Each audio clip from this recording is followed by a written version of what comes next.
我哋夠鐘亦都夠人啦。Members, it's time and we have a quorum. Let's invite the deputations and officials in.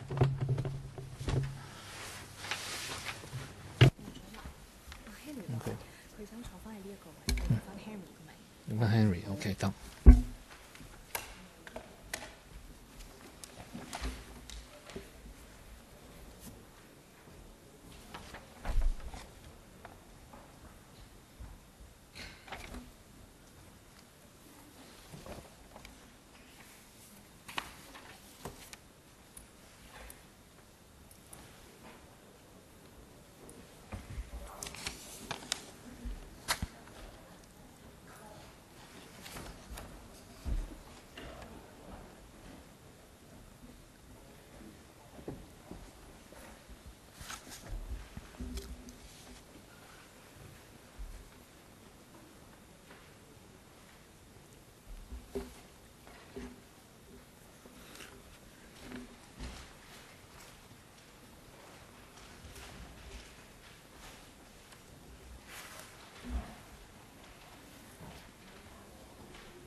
將部長帶出嚟嘅議題。好，我哋歡迎政府嘅代表，亦都歡迎咁。Let's welcome the officials and deputations.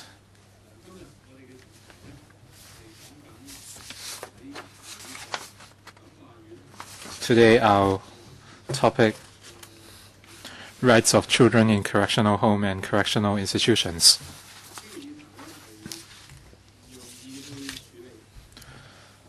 This item is indeed challenging for children under 18 or young persons when they run into trouble or commit crimes. There would be punishments or correctional actions, including those in correctional homes and correctional institutions. So we would like to know whether the rights of children would be jeopardized in these institutions.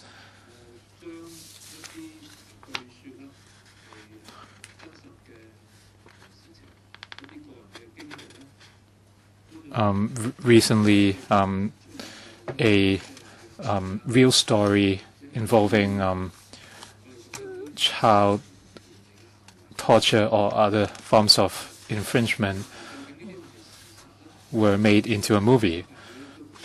And the LegCo would like to know whether the story is true. From the view of rights of children, I think this is worth discussing.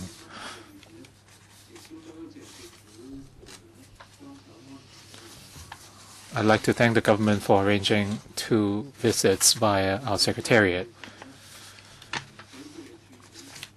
We visited the Tuen Mun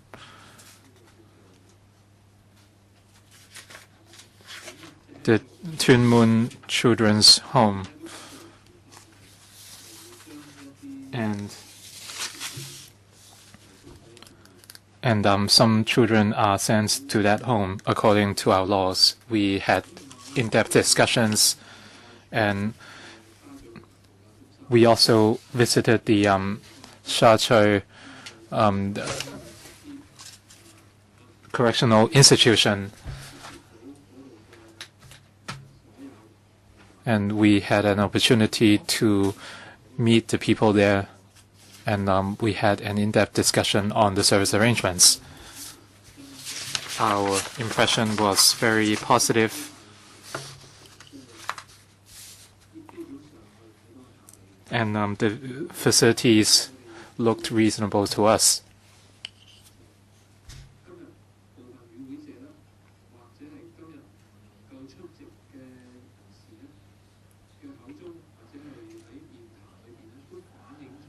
As we met deputations, we talked about some of the issues, and we would like to thank everyone in attendance today, which include a lot of friends who serve young people or people who have stayed in such institutions in the past, who would share with us your experience. According to the paper,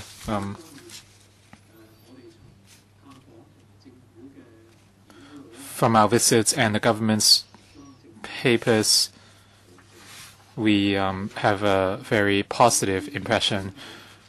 But on the other, from the NGOs and persons in custody themselves, we realized that there were a lot of inappropriate or violent behaviors. So hopefully we can have a genuine exchange today. So we are discussing a public policy and how it can help our children. I'm sure you would agree with this objective.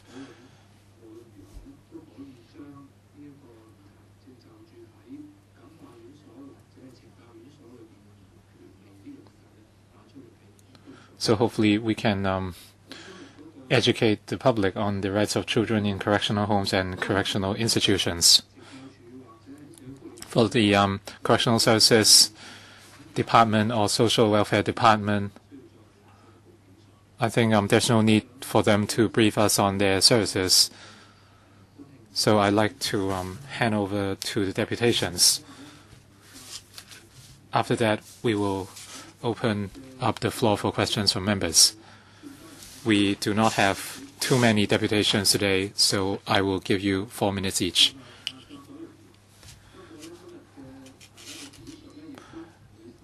Your speeches would not be protected by the Electoral Powers and Privileges Ordinance.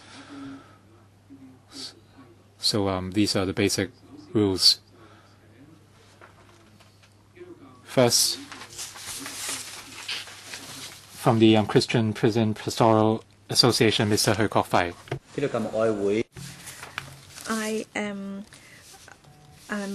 I'm Hui Kok Fai from the Christian Prison Pastoral Association.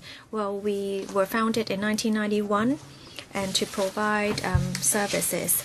I've also worked in this area for over 10 years, and our work is about helping some integrated meetings at the CSD and to provide some pastoral courses and rehabilitation classes and also to teach them music therapy and some computer skills. We would also visit them at their canteen and sometimes on a one-on-one basis.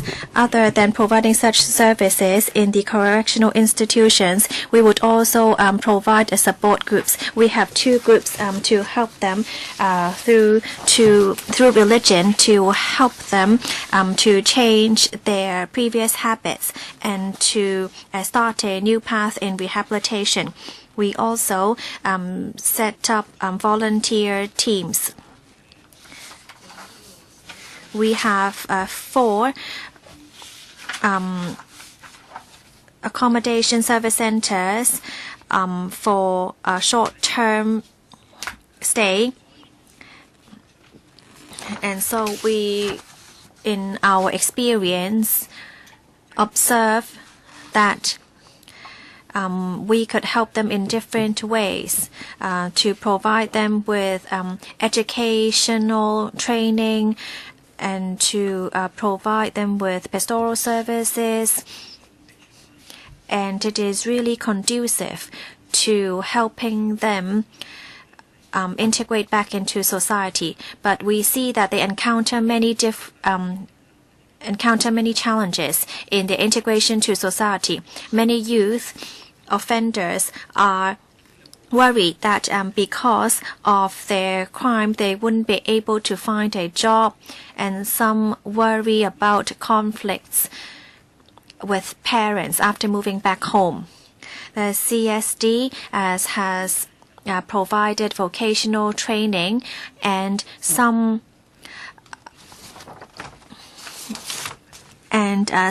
training centers also provide counseling for parents and previous inmates. But there is really limitation into how you can help them after they leave the institutions. So we need to improve the rights not only in correctional homes and correctional institutions. We need to help them in all areas. For example, if the government could encourage the public to hire these people, and maybe to give numbers on how many persons are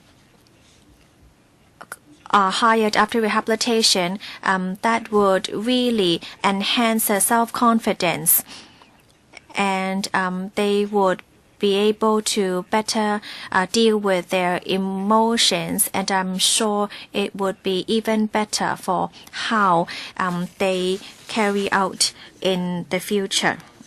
Thank you. Next, we would like to invite Mr. Kwan from Christian Fellowship of Pastoral Care for Youth Limited. Thank you. Good morning. We are from the Christian Fellowship of Pastoral Care for Youth Limited. Usually, as Mr. Hui just said, we were also set up in 1991, but we mainly focus on youth work, and so we would go to CSD and also to the home in Tuen Mun through activities and personal contact to help the youth, and maybe to learn about religion. We have had 10 years of experience in the CSD, especially in the youth from Big Ngok to Charter Correctional Institution, and even Cape Collinson Correctional Institution. Some of them further away are drug addiction treatment centers, and we hold small working groups there to help the young offenders.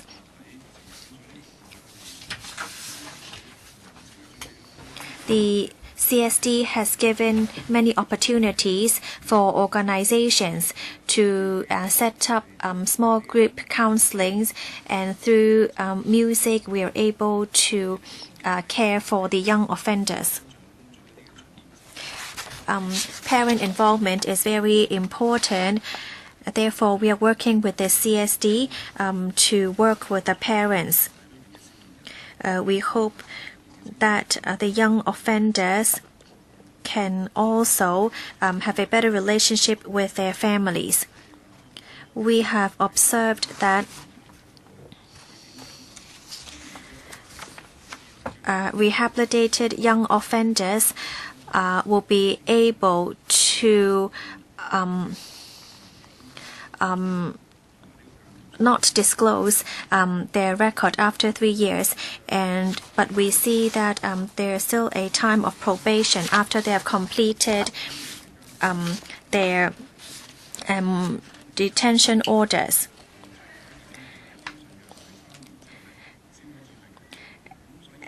So you can see that they're around 6 years before the young offenders can really put away or to hide their records. So we're talking about 3 + 3 years now. And so the young offenders will need to be able to wait for 6 years before they can find a job.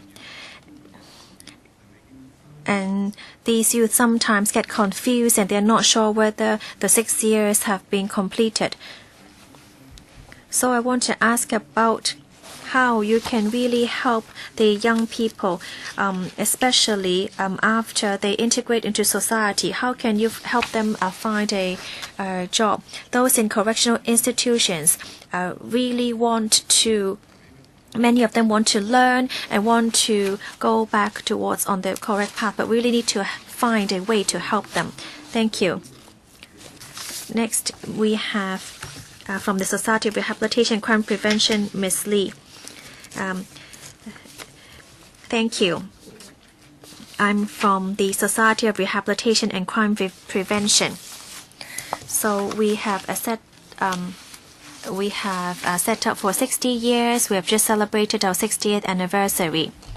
Our funding comes mainly from the social welfare department, and we are one of the major organizations to provide rehabilitative programs for young offenders, and we mainly help them to integrate into society. We hope that they will be able to have a new life and once again integrate into society. We do not only contact them after they leave their institutions.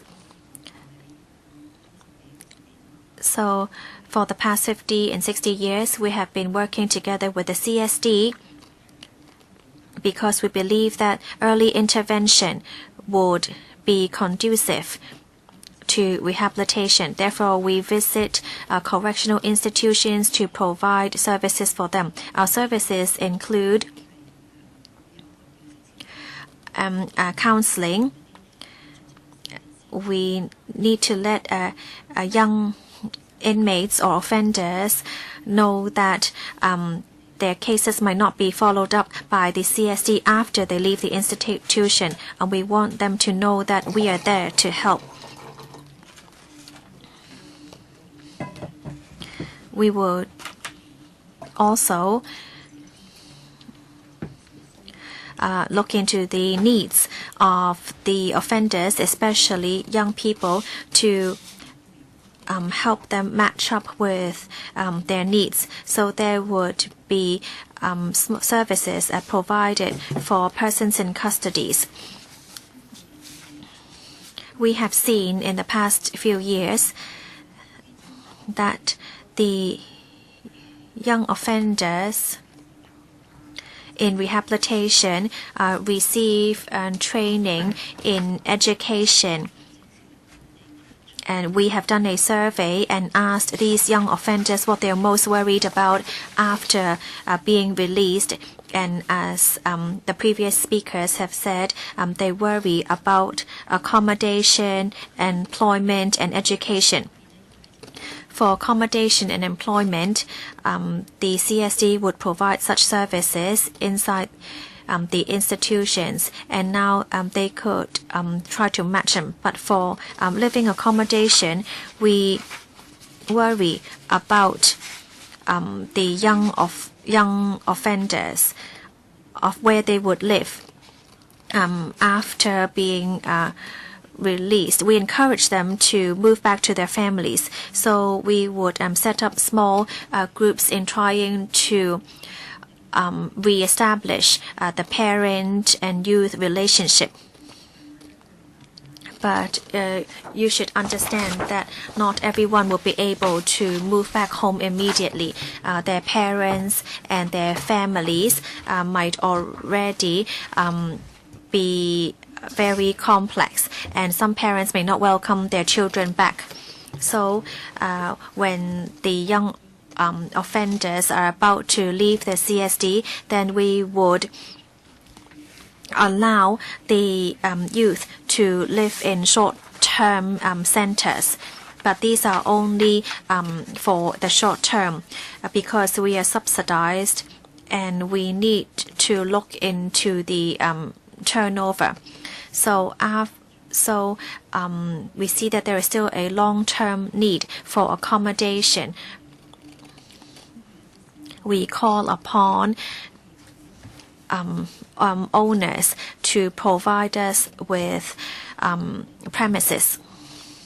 and we have seen very good responses from some owners and landlords. They are usually elderly people who live in old buildings, and they do not mind leasing out the property for very minimum rent, but they're not able to afford renovation. And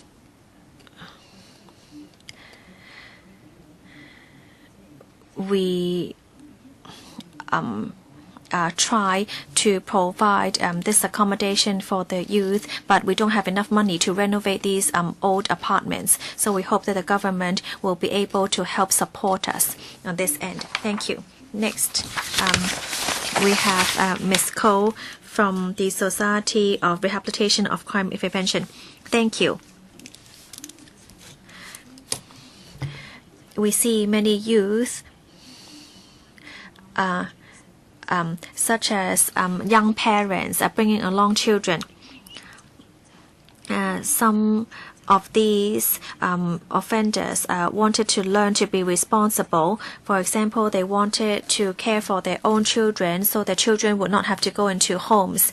We believe that in re-establishing the relationship between parent and child, they could also rehabilitate along the way. But very often in our Seoul Oak plan, we do hope that landlords and owners will be able to provide us with premises to lease out to these people. But we do meet with renovation needs. We are not able to renovate them to allow them to the families to live together. Thank you. May I now invite Dr. Wong from Hong Kong Pediatric Foundation. Thank you. This is actually a non-profit organization. We want to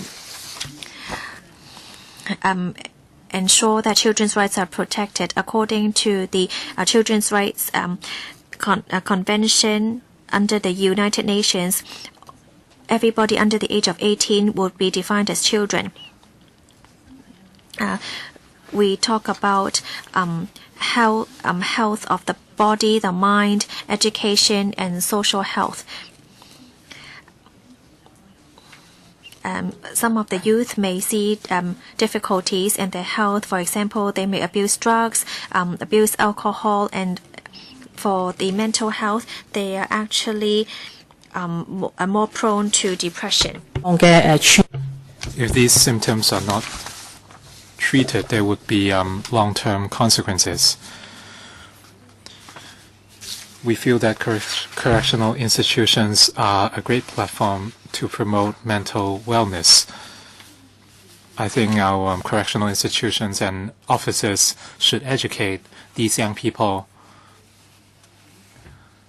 and we should coordinate care between the correctional institutions and our community.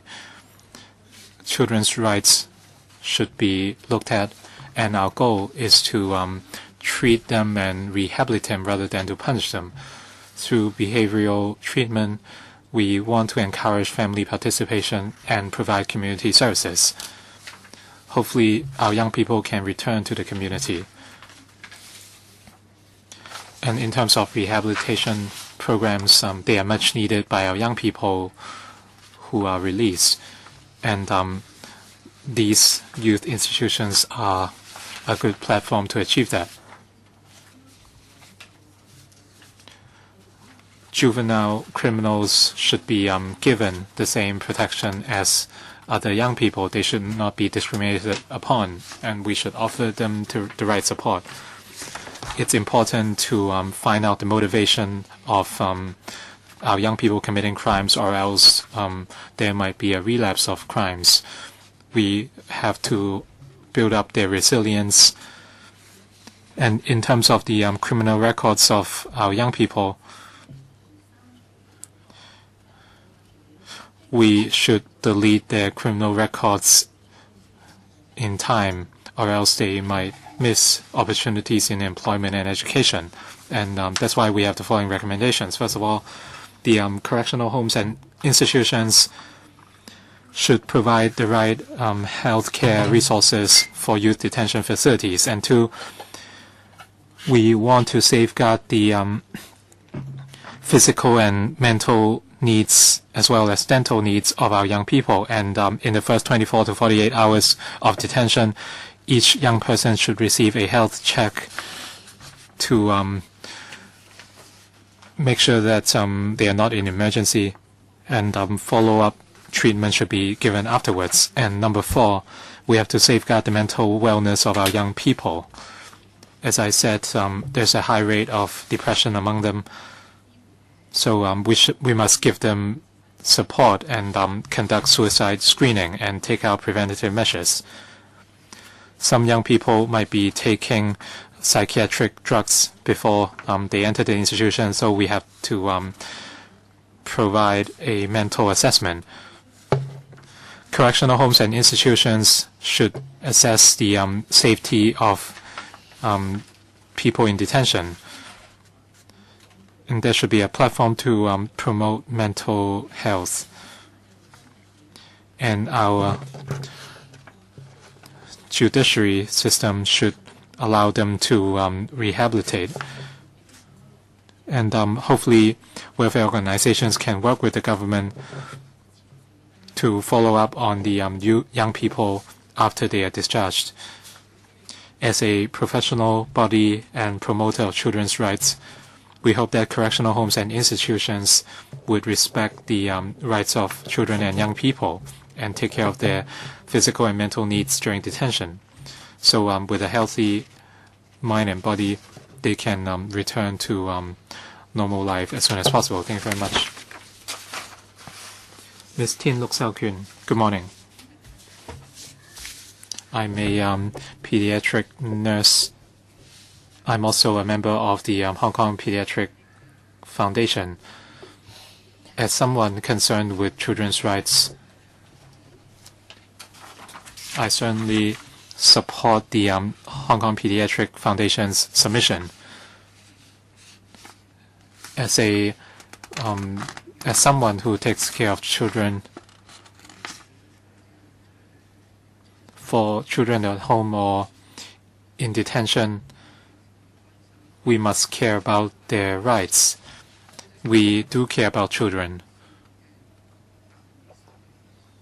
They make up 10 to 20% of our population, and when they grow up, they would be the main force of Hong Kong. They are in a fragile period. If we offer them enough care, it would be better for them and our society as a whole. And I want to reinforce what Dr. Wong said.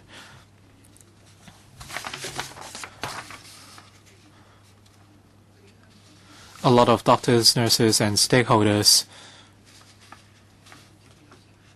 are very concerned about young people in custody or released young people in terms of mental health.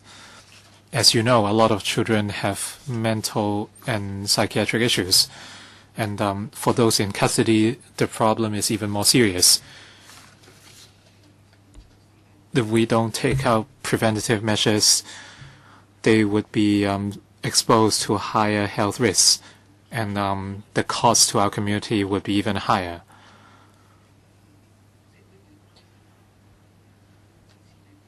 With the support of the government and the community, I hope you would consider our recommendations. Thank you. And from the Hong Kong Coalition of Social Service, Ms. Yao Sui-Ling. Thank you. The HKCSS would take reference from the standards of treatment to people in custody under the UN Convention on the Rights of Children, and we have the following recommendations. And there's a notice in the detention room that for security reasons, conversations would be monitored. In terms of external communications, such as letters, they would be examined. We feel that the privacy of persons in custody should be respected, and For those in surveillance, they cannot express their wishes to relatives and family freely, and when they need help, they might refrain from seeking help since they are in surveillance.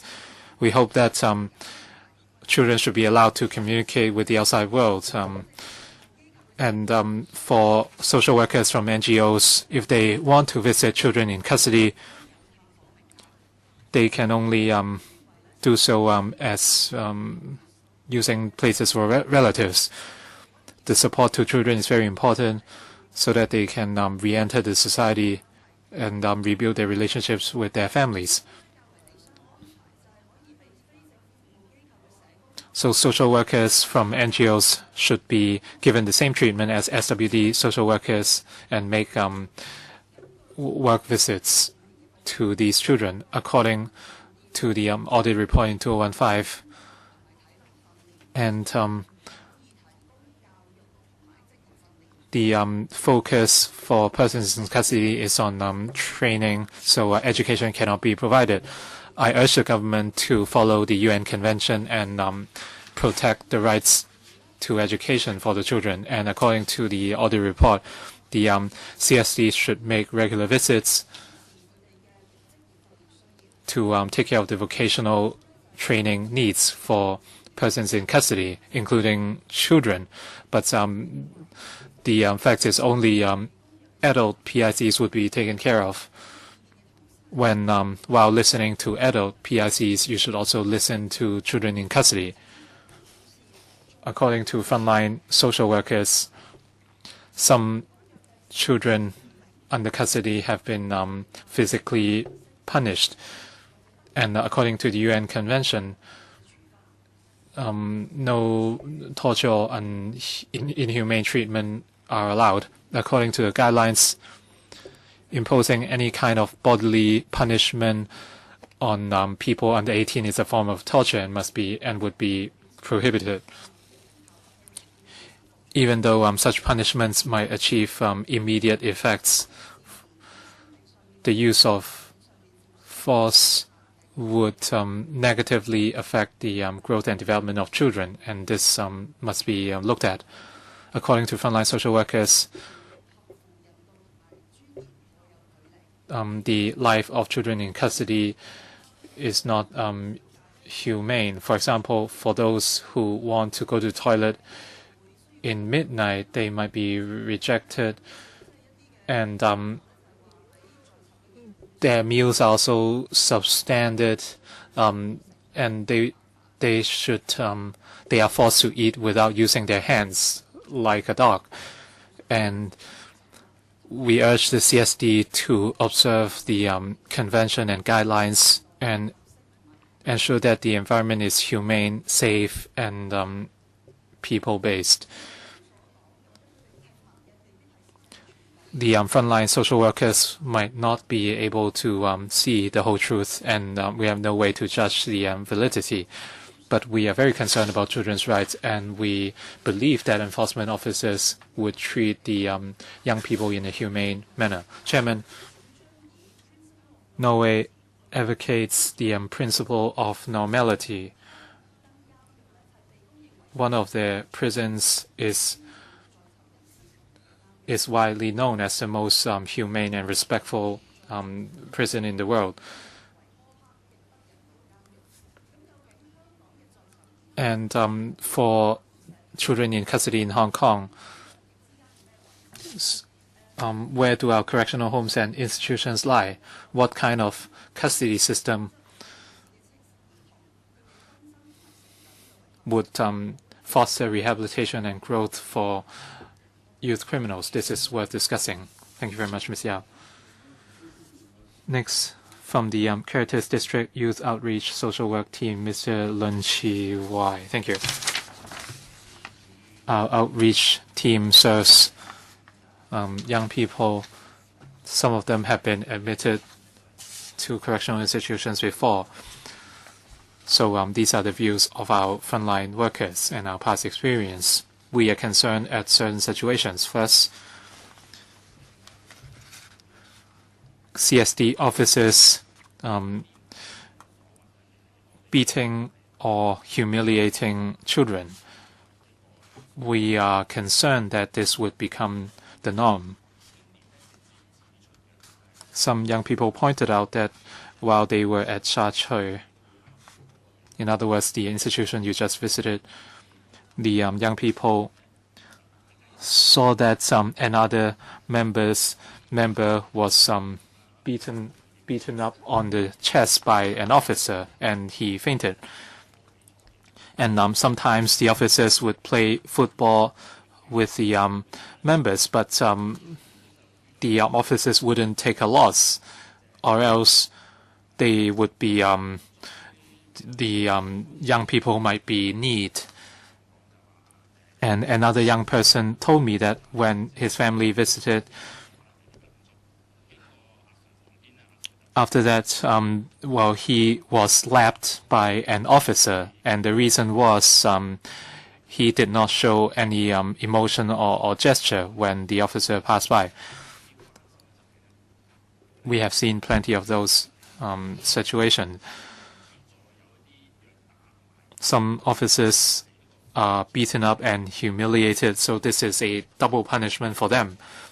This is certainly unreasonable. So how can we avoid these? So this has to do with mental wellness.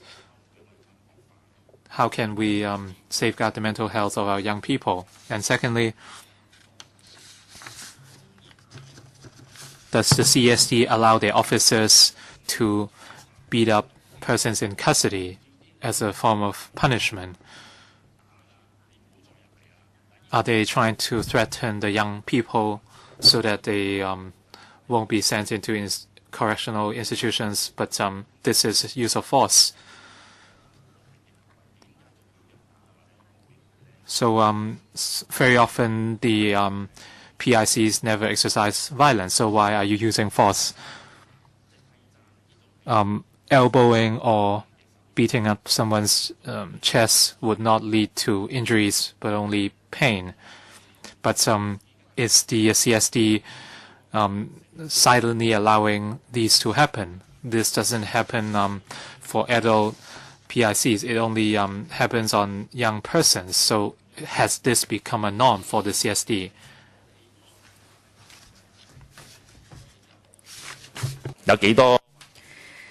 How many young prisoners are actually in fear of the CSD officers and tell themselves never to make such an offense, or whether they would actually become very, they would hold hatred against society because of this. The YPICs could not complain, because if they complain, it might prolong their period of imprisonment. And the person who I mentioned just now was beaten up by the officer, was actually beaten up by a high-ranking official. If you want to go get a complaint form, you would be hit. I'm not sure whether, this is really true or not. But young people,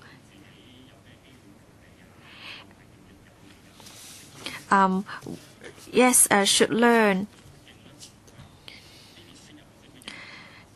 through a complaint mechanism. But if you don't allow them to complain, then what young people learn would only be violence. And we have heard that there is a little so-called yellow book, the little yellow book, that has a lot of unknown rules.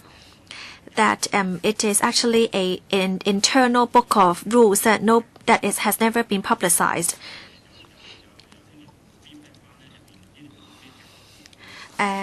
Some young offenders said some teachers teach very well, but during imprisonment, when you are still waiting for when you are still only just arrested, you do not get to attend the classes. You have to be really imprisoned before you can attend the courses. I would like to talk about Cape Collision Correctional Institution. It actually would include all kinds of services to help young people to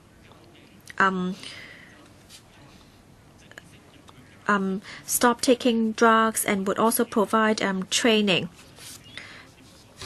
I heard the feedback that if you go into Cape Collision, you're not there to actually to stop drug abuse. You don't even get enough to eat. Some of them told me that sometimes there's nothing to do. You just sit by the prison windows every day. Is there anything that can really help them? So this has been set up in the 1960s, but how can you really help those people who have to be sent to Hailing Child Addiction Treatment Center when they really don't get to stop their addiction? Well, these are some of the views for the CSD. Thank you. I would now like to invite Henry. Thank you. Well, I'm a rehabilitated person. I was sent to correctional institution when I was 16, and I stayed there for 4 years, 8 months. Mr. Hui, Mr. Kwan, and Dr. Wong only touched on the policies on how to help rehabilitated persons.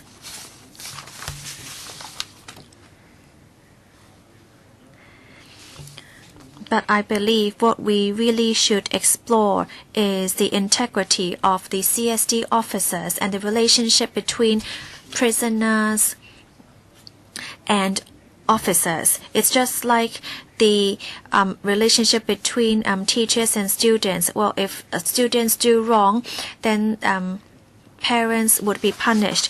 But what about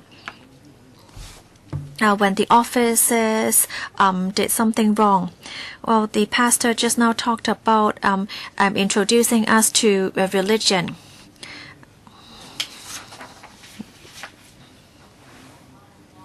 The officers may seem that they care about us when other people are around, but it's only for a little while, and then they would go back to their own selves because I have some personal experience. There are 2 patrols each day, and when during one patrol I forgot to button the collar button, and the officer immediately asked me to button it up, and then I was called by then and told me to squat. I knew that I did wrong, so I squatted. But then he unreasonably told me to put the rubbish bin next to me on my head. So this is very unreasonable, and I refused. And he was eating at that time. He immediately put down the bun he was eating and slapped me. Well, I knew I did wrong, but I didn't deserve this treatment. But due to previous experiences, I knew that there was nothing I could do, so I kept on apologizing. But he continued to ask me to put the rubbish bin on top of my head, and he started kicking me.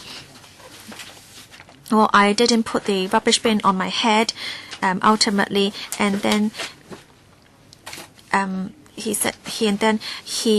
took me back to my cell, and then put some books that didn't belong to me in my cell, and then my imprisonment was prolonged for 7 days. And their attitude was very mean. They would try to humiliate prisoners, and other than kicking us, they would also ask us to stand there and give us corporal punishment. And when we were made to stand, outside.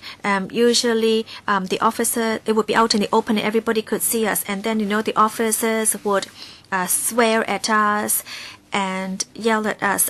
They would do personal attack our parents, our intelligence,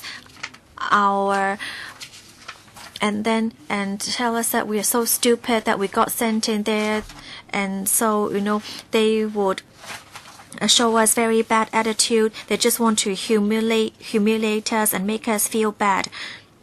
So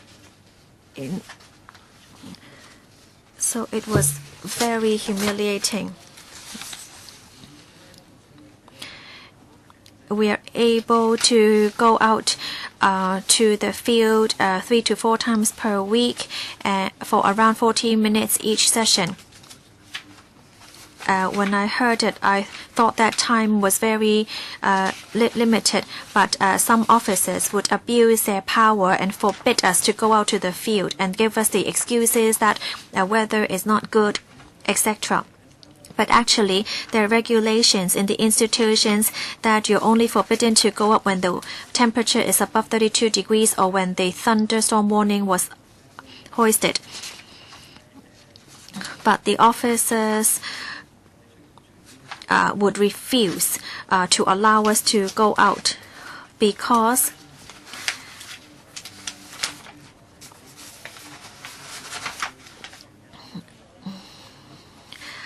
during the winter times the field was very cold, and during summertime the sun would be directly above them.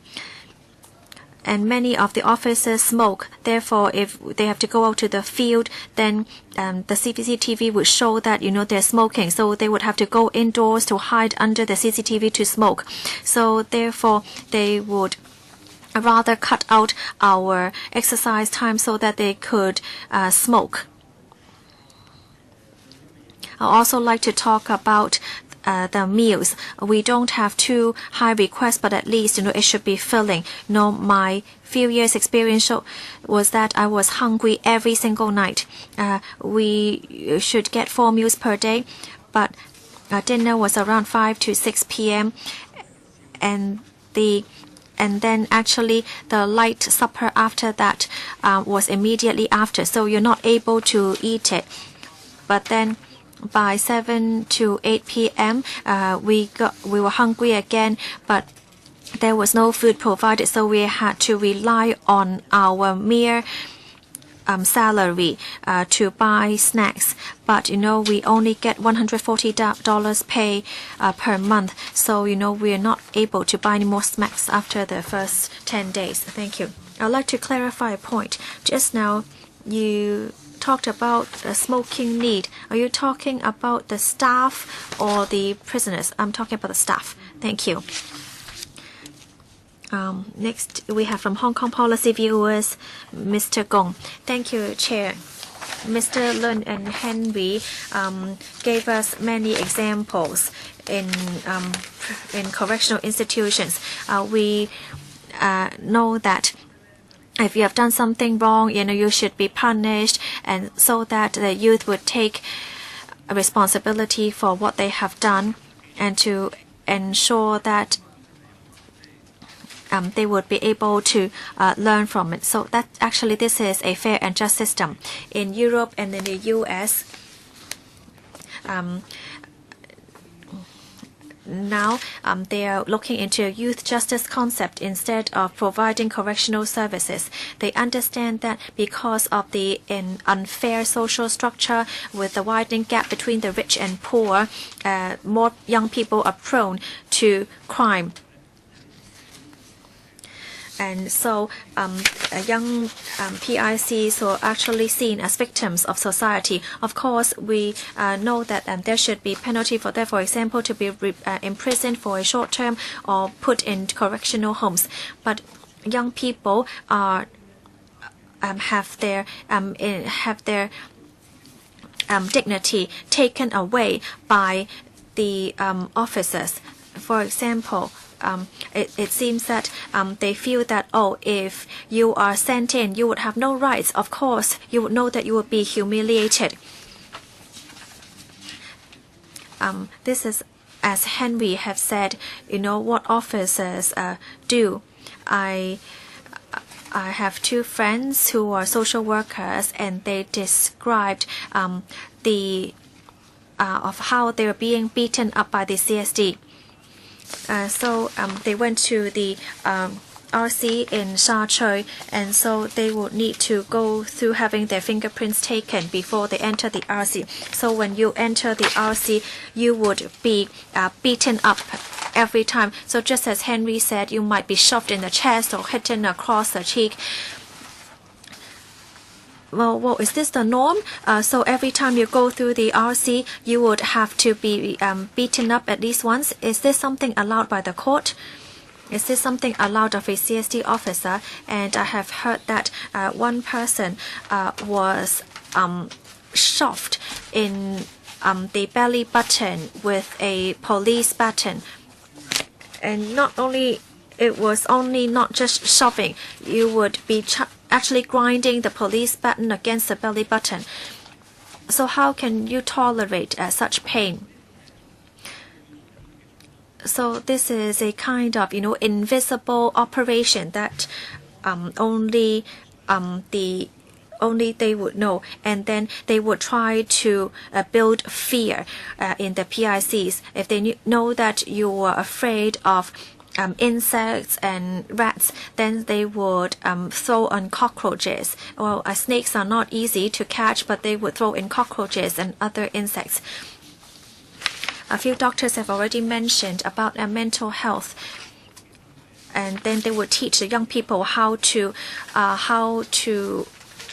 harm their own body. Some officers would force them to eat peppers, and they will make you chew up the peppers without swallowing, or maybe just eat garlic. So you can't fight back, otherwise your imprisonment would be extended. These are all real situations. I do have a few cases on hand, but I can't really don't have time to share with you all today. An officer would hold an orange in the hand and ask the PIC whether it is an orange or apple. Well, of course the answer would be orange, but that's the only answer you could give. So even if you answer that it's an orange, the officer would still say that you're wrong, and then they would make you eat the orange, eat the whole orange together with the orange peel. So have you ever said that? Have you ever eaten an orange without taking off the peel? How would it feel if you have to do that? Another more serious would be having to go to the toilet during nighttime. The officer would tell you, well, you shouldn't go to the toilet. You should just deal with it there. Well, if you're not allowed out, then it might affect. There might be an odor, and then the next morning, then you would be punished. Sometimes some people would be for those at RC, some PICs might be smart, and they might try to please the officers, and sometimes they would be given a cigarette or two by the officers. So we can see that correctional institutions are not about educating the young people, but to punish them, and they are humiliating them, and there's no respect to human rights as well. They are resorting to power and force, or even soft power, for example, by pleasing the officers to achieve certain means. This is a form of deprivation, just like what Henry said. So how can the victims complain? As Mr. Leung said, if you complain, you might be given a longer sentence. So we only have a few requests. Please be quick. We would like to know how to what extent human rights have been infringed upon, can be set up an independent panel to assess the situation of deprivation at the correctional institutions, and how would the SWD and CSD ensure that human rights are protected from I think we should try to prevent youth crime at source. Thank you. Finally, from Pathfinders, we have Ms. Rinda Correria. Good morning. I, Vrinda Chararia, represent Pathfinders, a Hong Kong registered charity that works to ensure that the most vulnerable children born in Hong Kong and their migrant mothers are respected and protected. Our submission today focuses on pregnant women, migrant mothers and their children who are detained in Hong Kong's correctional institutions. In 2014, Pathfinders was approached by a Thai woman who had heard about our services from other inmates. The woman's son had been born while she was in prison and was now approaching 3 years of age, the maximum age a child is permitted to stay with the mother in prison.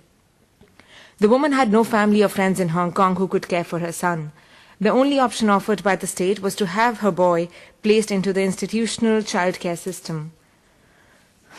The woman feared that her son would be an utterly lost racial minority. It would also make it difficult for him to assimilate in Thailand, where she planned to return upon her release in 2017. She wanted her son to be looked after in Thailand. In these circumstances, she contacted Pathfinders. Even though the woman had no relatives able to care for the boy full-time, Pathfinders was able to find a suitable children's NGO in Thailand. We helped the woman and boy navigate multiple local and international legal and documentary requirements to ensure that the boy was protected and that his best interests were kept as the paramount consideration. In Thailand, the boy's grandmother visited him regularly, and after they bonded, she made the decision to take him home to live with her. The boy is now in a family environment that entirely suits him, culturally and linguistically, waiting for his mother to join him this year. Pathfinders recommends 1. The statutory prison rules regarding how the baby is to be supported in prison, which currently only provide for clothing, be significantly overhauled and extended to cover all typically required supplies from newborn to 3 years of age, including educational and social stimulation, as well as immunization and other medical support. 2. The prison rules provide for maternal and child education and support in a culturally and linguistically appropriate manner. Specifically, it should include birth registration, national documentation, legal, health, nutritional, and child development information. 3. Within institutions, advice, referral, and support networks for ethnic, linguistic, religious, and cultural minorities be put in place. And 4. That well in advance of the time when the child is to leave the prison, a detailed and full assessment be made of childcare options available, focused primarily on the best interests of the child. Specifically, for children born to ethnic minority women, such assessment should include consideration of family and other care options in the mother's home country and should be done in conjunction with consular officials. Thank you. Thank you, Ms. Correria. Thank you very much. I'd like to thank all the deputations for giving your views here. We have heard different cases and experience, including NGOs who have served persons in custody for years, as well as Henry and frontline workers. And Henry has shared his personal experience. We also had medical organizations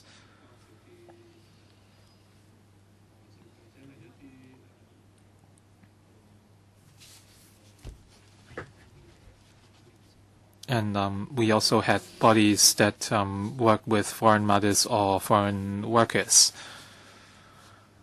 We have heard about cases with serious contravention of human rights that include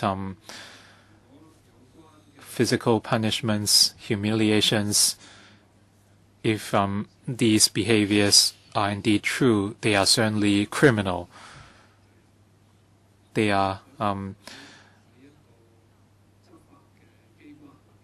crimes involving physical injuries. I think this would not be acceptable in any way. We have heard the personal experiences of the deputations or experiences from their frontline work. Whether or not we can determine the truth, this is not something we can do today because this is not a court. But these issues are still worth thinking about.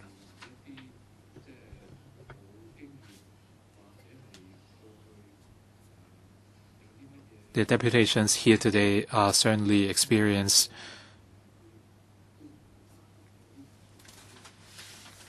and they are certainly responsible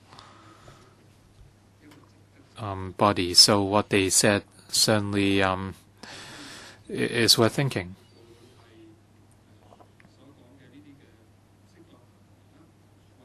For such inappropriate behaviors,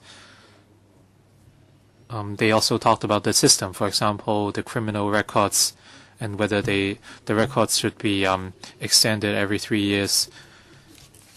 And the Society of Rehab of Crime Prevention talked about arrangements after discharge, and the HKCSS talked about privacy issues during surveillance and the rights for social workers to make visits, the lack of education and vocational training at correctional institutions, physical punishments and inhumane behaviors and how they should be dealt with. I think the government should address all these. I'd like to hand over to the government before we open up the floor to members.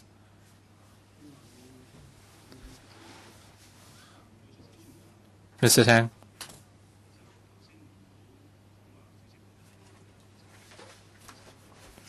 Well, I'm personally shocked to hear what the deputation said. I've been with the CSD for almost 30 years, and I'm hearing those claims for the first time.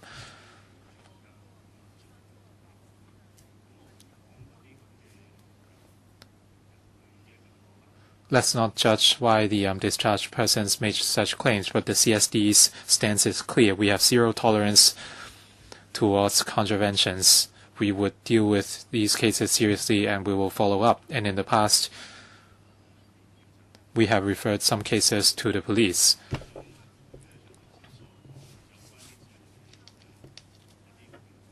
I urge deputations who made such claims to liaise with our complaints division. We will try to launch in-depth investigations. This is not about. This is not a matter of trust. But at this stage, we hope to follow up on these seriously.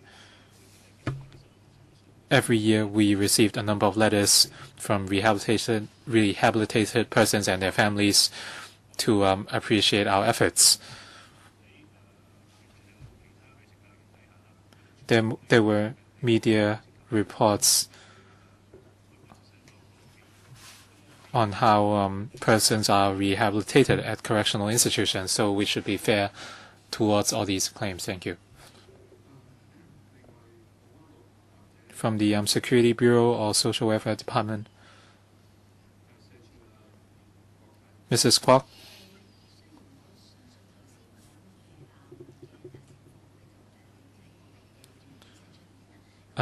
Even though those claims might not have happened in our Tuen Mun institution, I think our carrot and stick approach has been quite effective so far. Our focus is on reward, and we want to encourage positive behaviors. We have a score system for people to redeem food or holidays or outdoor activities. Our penalties are relatively mild. We would only dock their points, or that they might be made to do extra chores or cleaning duties. This system is rather effective in building discipline among our children and young people. We do not tolerate torture towards children in custody, and from our guidelines, well, we have clear directions, and we have a lot of officers around, and we have a complaints mechanism. So we have ample opportunity to find out about complaints. So these cases are unlikely to happen in Tuen Mun. Thank you very much. Anything from the Labour and Welfare Bureau? All right, I'll hand over to members.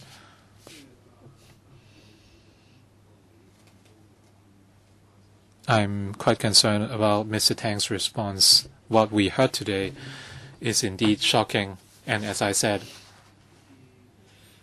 these deputations are reputable bodies, and I personally know some of the social workers today. They are certainly reliable people.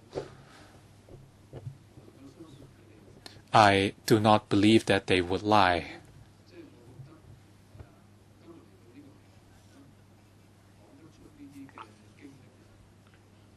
I believe that those who have shared their stories today, and I'd like to thank the victims for being so brave and telling us about their experiences. They were very specific. What they said were memorable. If the CSD says they welcome complaints, I think they are being way too passive.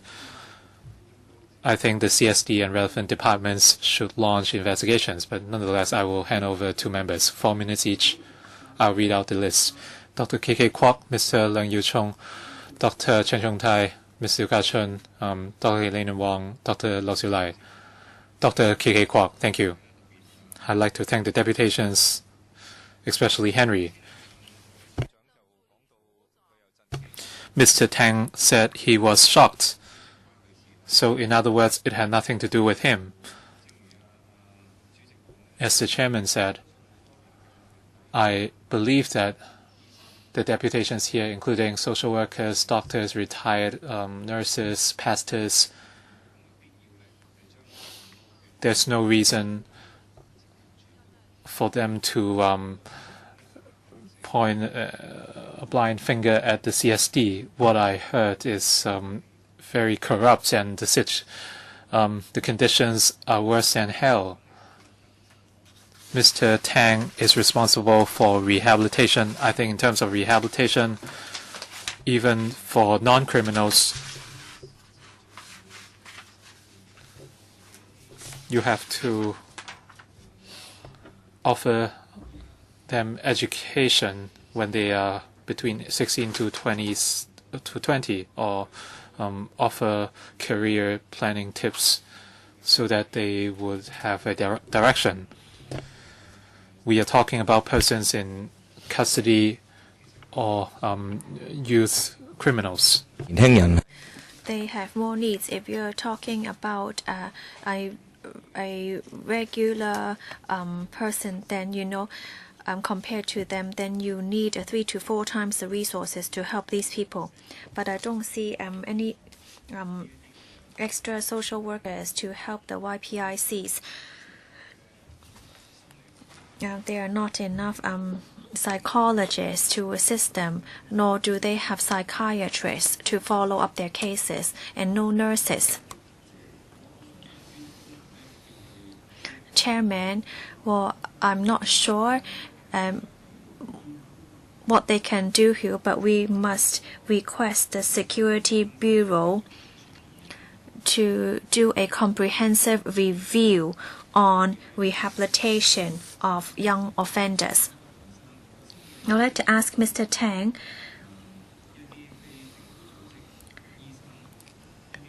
some NGO doctors and some individual third parties, when are you going to have such services in the CSD? Well, we have ICCPC for police officers who abuse their power, but now there is no mechanism for CSD officers who abuse their power. Should there be a mechanism under the Security Bureau for those officers who do not help YPICs, yet abuse and there is only one way for them, which is to go back to their old ways after leaving the institutions. Mr. Chen? Well, Mr. Tang is right. What happens in the correctional institutions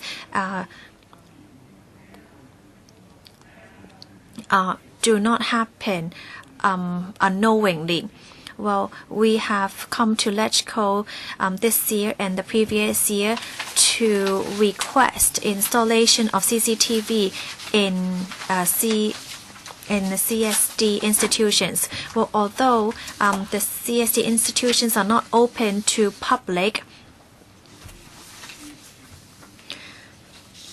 we need to ensure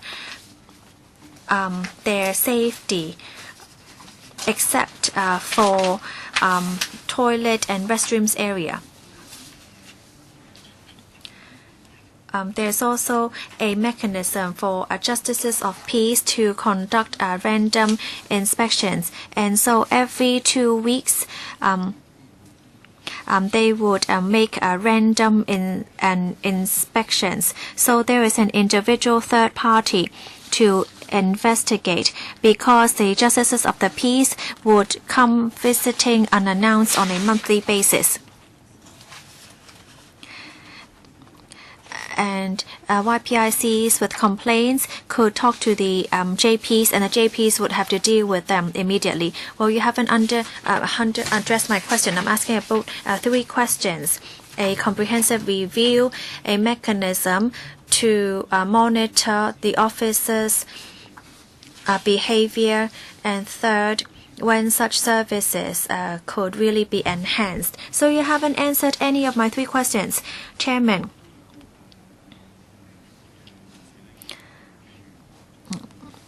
Someone has mentioned that in a couple of years ago, the audit report has also looked at the rehabilitation program and given recommendations. So we do review on a regular basis. After reviewing the recommendations by the audit commission, many improvements have been made. And for services in the institutions, whether there would be inadequate psychologists, psychiatrists,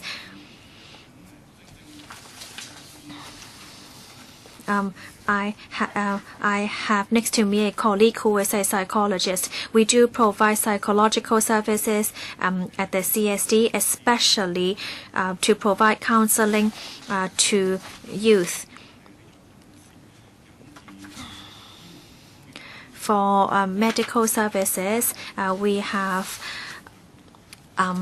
presented before the meeting that doctors will need to patrol the institutions on a daily basis. Thank you. Mr. Leung Yu-jong. Mr. Tang, can you also address the question? Well, yes, I'd also like to say a few words. We do have any professional expertise in our CSD team. We do have a team of 30 psychologists. Eva is one of them. And we do have many colleagues who are registered nurses or registered social workers. Compared with the rest of the world, Hong Kong CSD is actually one of the most open institutions of all. We open to the public and we open to many different kinds of services. We know that our children are our future pillars of society. Therefore, we work with many NGOs to try to improve our services.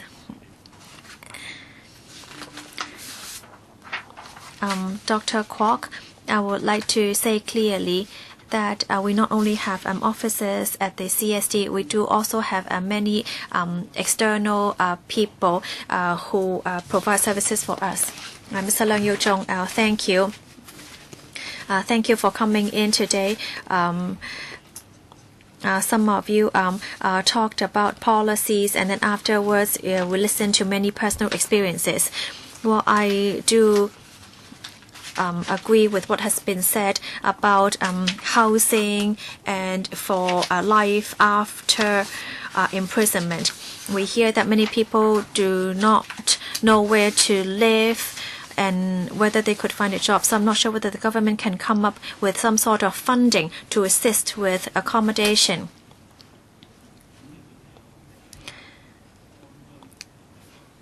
To give them a home so that they would be able to focus on finding a job and living a rehabilitated life. I'd like to follow up on life in imprisonment.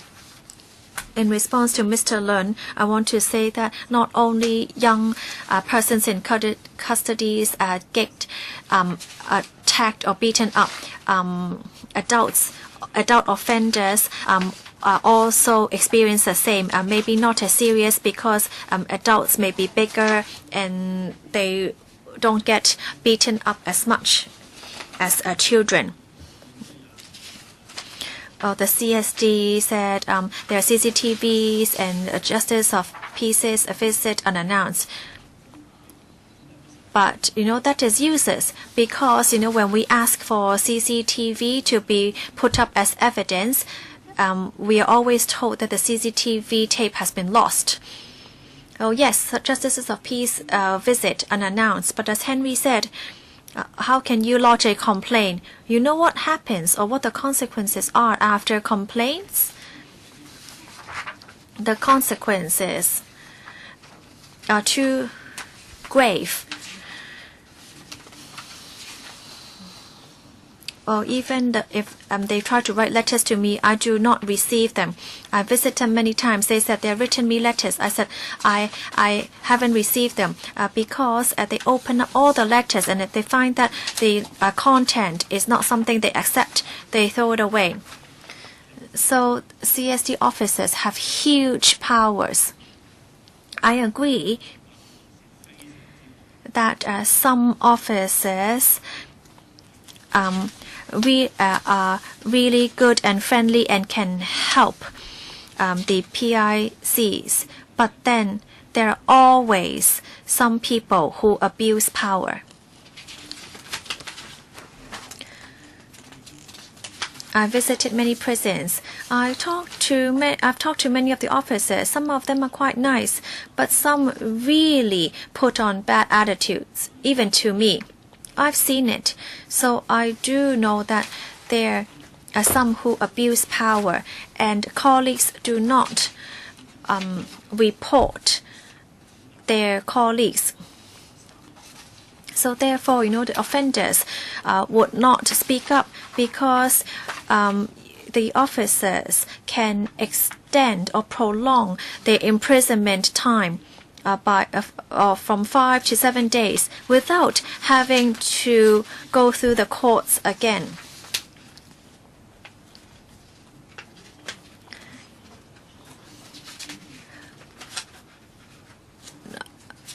I have talked to many of the prisoners.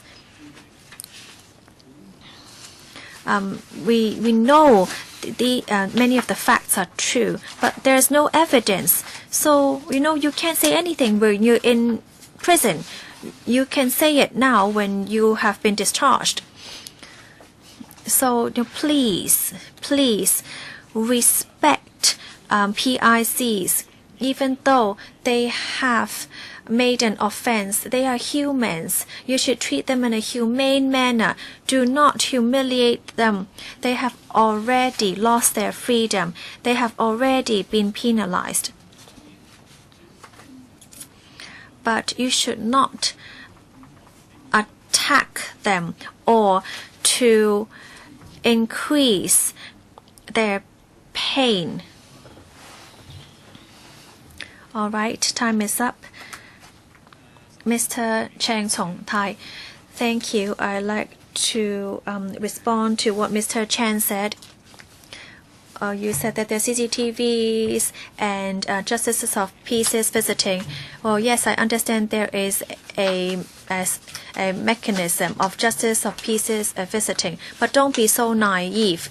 When we legislators go visit, it actually aggravates the situation of the PICs. For example, some offenders may cooperate well, and sometimes they would have to attend classes such as learning how to make dim sum or learning other skills. And there would be benefits when they go work, but it is because when we want to intervene and to go in and see whether there are any inhumane treatment, and when we go, it actually gives rise to risk to them. Because if we go visit a certain person, other prisoners would think, oh, why has this person been selected to meet with a JP or with a legislator? They would think that that PIC is getting some sort of benefit. And then they would humiliate or bully that PIC afterwards. Oh, this is not only about the officers bullying the PICs. The PICs themselves, even if you're just talking about getting an extra chicken thigh for dinner, would be humiliated and bullied by others. When we legislators go, we have to be even more careful not to affect them. So now we are talking about whether treatment is humane. We hope that there is some sort of mechanism to monitor the officers, to try to make sure that they don't abuse their power. I think this is something basic in our discussion. How do we prevent the young YPICs and the PICs to slip into this vicious cycle of going back to prison after rehabilitation? We hope that we could take a proactive approach to stop them by going back to imprisonment. We should support them to ensure that they have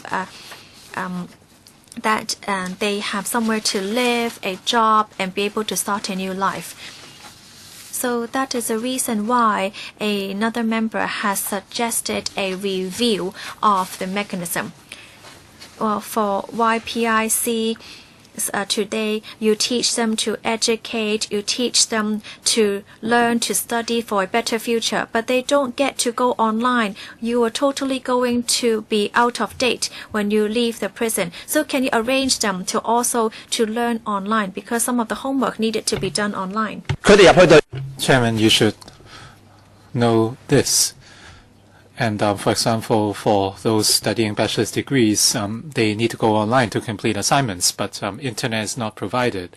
So how can you help them reintegrate into the society when they are discharged? So you should follow up on these to keep up with the developments. Some deputations talked about time on the sports ground or court. I have seen 2 of these cases. This is not something the PICs can decide for themselves. Sometimes you might be stopped by the officers because they say that there's a dispute. So without a coach or officers, you cannot use the facility. When we follow up on those, we ask why the sports facilities were blocked or closed down. But technically, the facility was still open, but no coach was sent. I think this case happened last year. They sealed off the basketball court for half a year because of fights. You need to give them a means to expend their energy. So if they cannot expend their energy, then they would fight. Then you gave them drumsticks you gave drumsticks during the Christmas holiday to resolve the conflicts. If people hadn't shared their experience, we wouldn't know about what happened inside. We do have witnesses, but they cannot come here. This is about the system and the supervision. This is about making improvements to our attitude. Dr. Chang, your time's up. We will give time for the government to respond to your views and Mr. Leung Yiu-chung's, Mrs. Chiu Ka-chun. Thank you.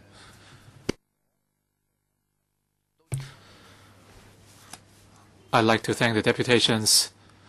I contacted a number of deputations, but they could not make it since they are in an embarrassing situation since they still work with the CSD. So I have a lot of respect for everyone here today. We are in a dilemma.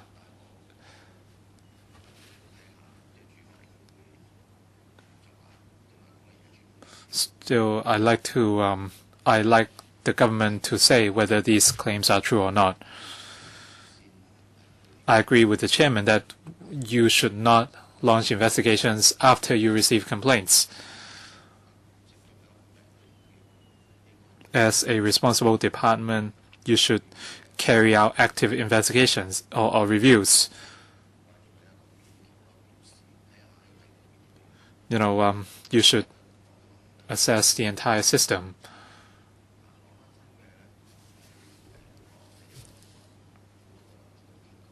I have talked to a number of outreach teams and beneficiaries. I arranged a few meetings to prepare for this hearing. And I'm not just talking on Sha Choi, but the DCR in Pick Oak. In correctional institutes, there are different facilities for adults and children, and for the children's facilities, they are further divided into different classes.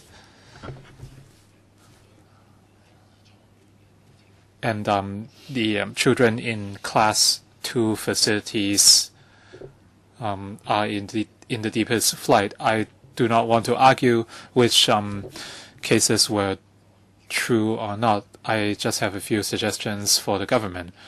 First of all,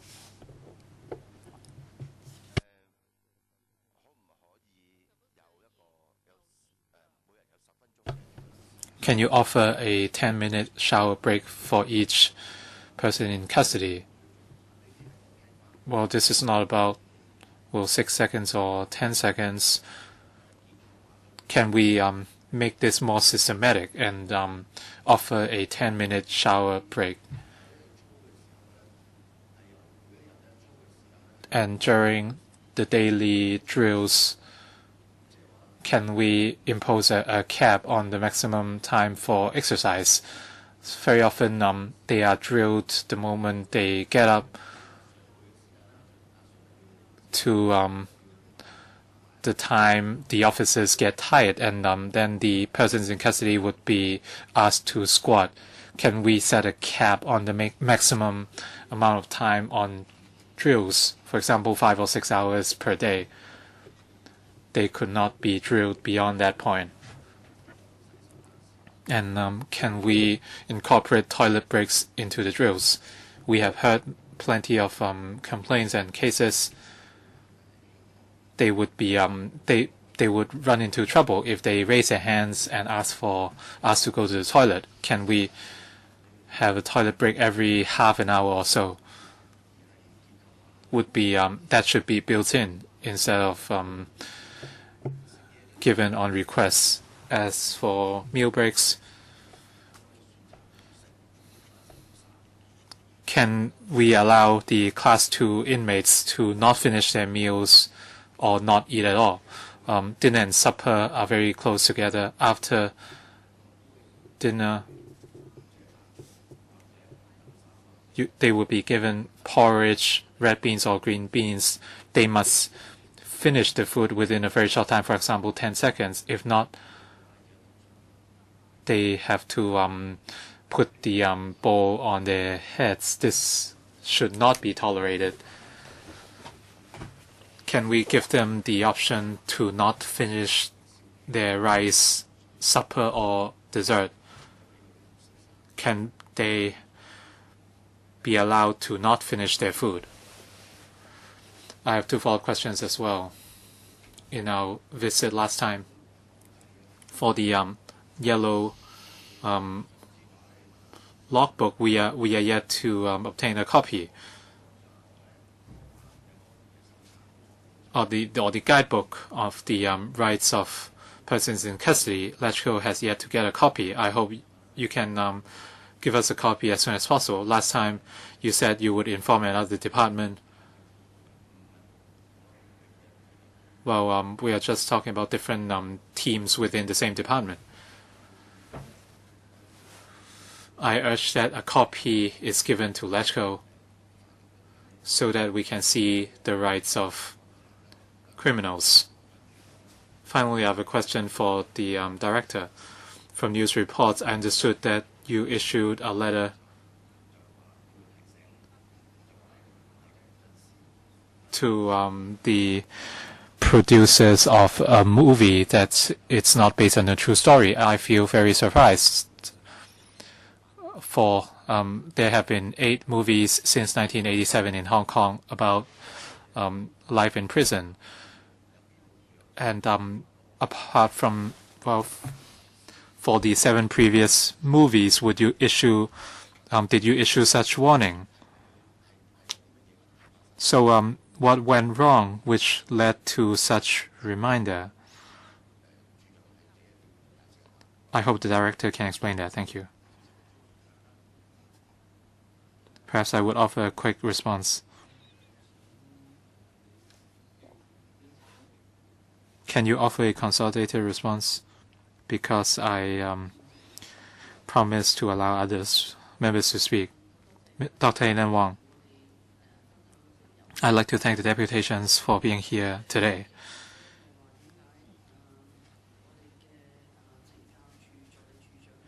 The Assistant Commissioner of the CSD said he was shocked.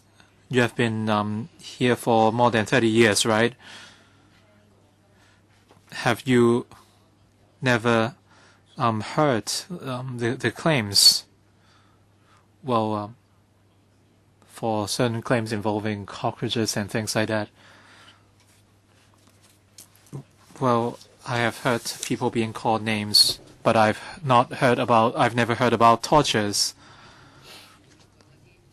So you have heard about verbal violence, right?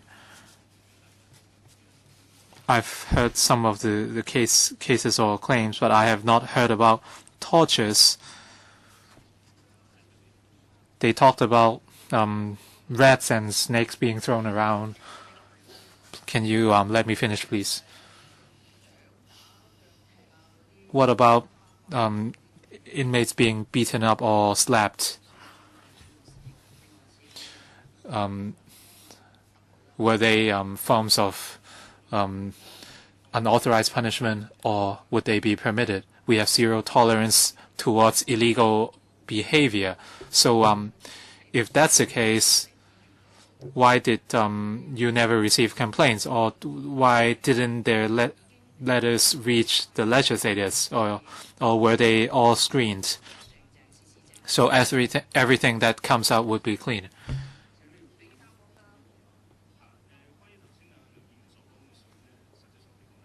Mr. Leung talked about a letter for certain individuals, for example, legislators. The letters from persons in custody would be sealed. Why? Well, perhaps that's a question for Mr. Leung. Why didn't you ask the people in charge at the cells or institutions? Did they try to seal off such information from the external world? It's difficult to seal off any information. Perhaps even your the information didn't reach you. Perhaps you are also a victim. You said you have been here for 30 years, but you didn't know about such cases. Shouldn't you find out directly with the persons in custody? How often would you conduct such work? The CSD has systems in place. We have 29 correctional institutions. We have more than 6,000 CCTVs. And as legislators know, we want to introduce more because we want to enhance transparency. We have a lot of non-correctional officers, including religious officers appointed by the chief executive. They would not have to be flanked by correctional officers. I'd like to know about the system. You have a lot of staff. Of course, you would have some good officers and also officers who would abuse their power. That's why we saw a lot of complaints. Did you encourage reporting among your officers? Can officers report one another, or have you encouraged officers to report other officers? Our officers are very responsible. Well, there have been reports, and there were cases followed up upon by the judiciary or enforcement authorities. Our focus is on education, yes, of course, but before they are educated, they have been tortured to death. Their time for exercising has been deprived since there's CCTV footage at the court. Can you review those footage and see whether they were given 3 sessions for exercise every week? And can you check whether the rules are being followed? The CSD would investigate contraventions, but sometimes the victims do not show up and cooperate with us. Of course, we would try to identify them, including the rehabilitated persons. They might be approached, and we hope that they would answer our calls because we want to find out the truth. In terms of follow-up, the cooperation rate is not high. Well, I asked you to check your footage. Well, we did. In a recent case, our colleagues looked up the footage overnight, and we were given justice because the persons in custody said he wasn't beat up by the CSD officers. So we will certainly check our footage. Chairman, I think, well, your time is up. I suggest a few things. First of all, their meals. I heard complaints that they're not getting enough to eat. So we have to look at their meal plan and the portions. And we want to know what the high-ranking officials do in the institutions. Do they just sit there passively, or they take a proactive approach and talk to the PICs? So what is their workflow? What do they do? Otherwise, you wouldn't know what's happening inside, because it seems that you don't know what's happening inside the institutions. The assistant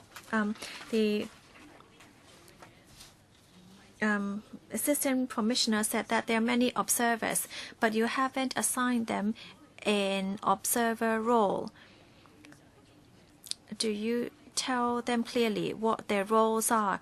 Do you not assign them? If you do not assign them as observers, then we cannot monitor what is done inside.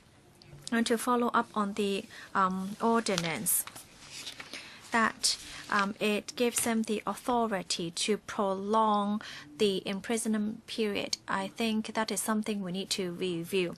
Well, all right, for meal plans and also for a clinical psychologist role. Perhaps you can submit us a paper after the meeting.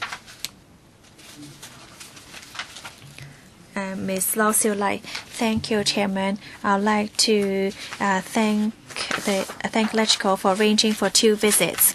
I'd like to thank Henry for coming up to tell us your personal experiences. I also like to express my gratitude to other related persons for telling us the truth. I'm actually very shocked to hear that, and a bit emotional.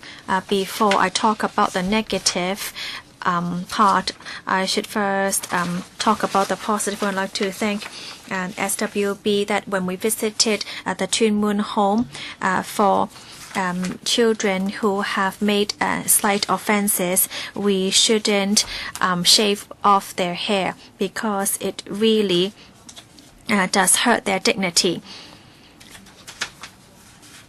And and the home has made changes that in the 3rd quarter you would implement that their hair would not be totally shaved off and that they might have a few hairstyles to choose from.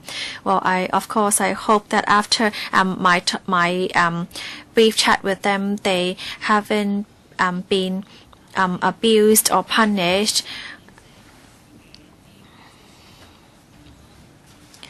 After the visit and after listening to all of you speak, I see that for some of those in Sha Tsui Correctional Institutions, what rights they have.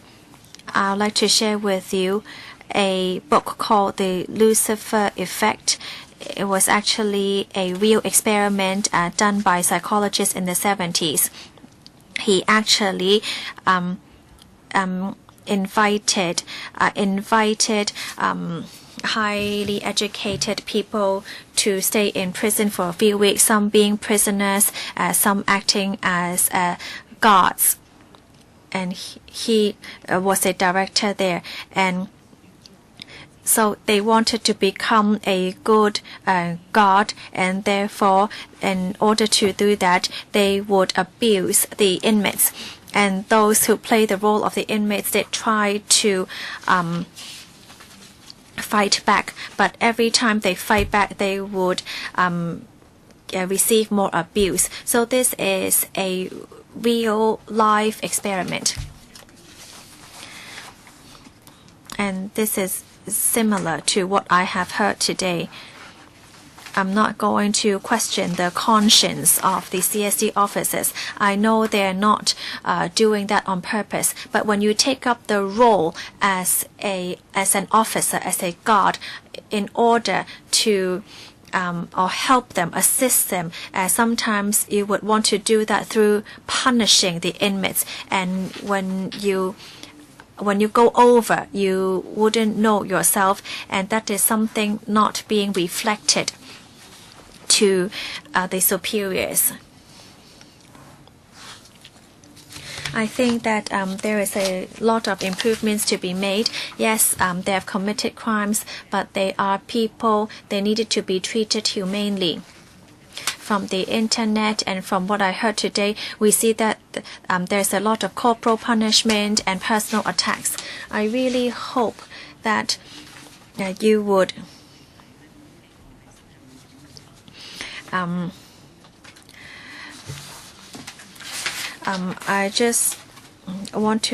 also want to say that the third eye is very important. Can we not only arrange a visiting time? You know, that is so fake. I was accompanied by all of you to talk to the inmates. And, you know, of course, they wouldn't tell me that they are unhappy when everyone is around because they would face more abuse.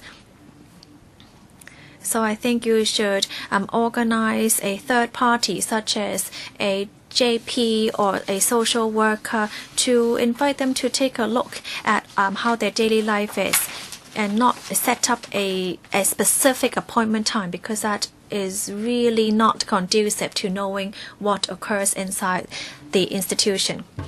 Well, all right. All our members who have indicated their wish to speak have asked their questions. Like Mr. Tang to now maybe address the questions on the little yellow book and a third-party monitoring, and what Mr. Cheng Chong Tai said, that maybe a visit would give rise to a punishment of an inmate. And the inhumane treatment and violent abuse. Well, I'm not going to repeat what has been mentioned by all the members, but Mr. Shiu Ka-chen has requested for more humane requests for shower meals. And the HKCSS staff has mentioned monitoring of communication, both written and verbal, and the use of quota or family quota by social workers. And the training centers not providing vocational training. Or the detention centers not providing vocational training. And many members have agreed with me that there should be a proactive investigation in relation to all this. And the criminal ordinance that after 3 years of probation, they have to wait for 3 years before their records can be cleared. We don't have too many numbers on rehabilitated persons after discharge. So basically there's only a brief introduction and there are no figures. So I'm not sure how many people you're providing service for discharged PICs and what happened to them afterwards. The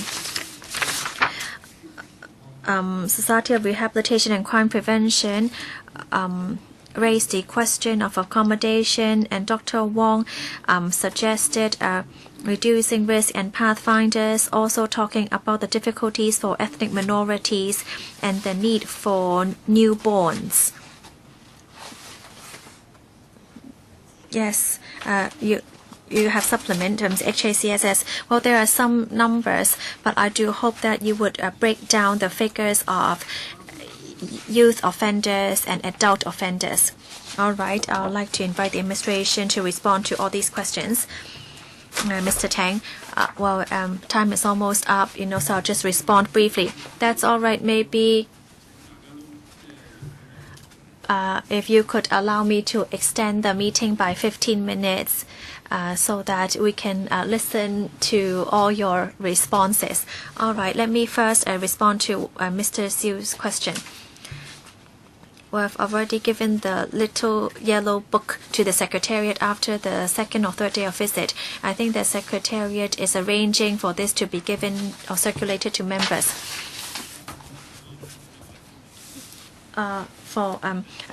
With prisoners, if you have seen the letter, Mr. Shiu, it's only a one-page letter. It talks about some of the abusive behavior. We actually have zero tolerance to that. So I hope that you understand that when there is such an occurrence, we will deal with it very seriously. We as professional law enforcement officers would remind